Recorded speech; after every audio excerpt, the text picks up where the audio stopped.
How to export database table via phpMyAdmin in cPanel. Log into your cPanel account and you will be on this page. Go to the Databases section and click the phpMyAdmin. On the left sidebar, there are databases. Click on the database you want to export. On the top bar of this window, there are different options available to perform different operations on the database.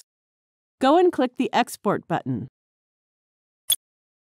SQL format is already selected. Now click the Go button.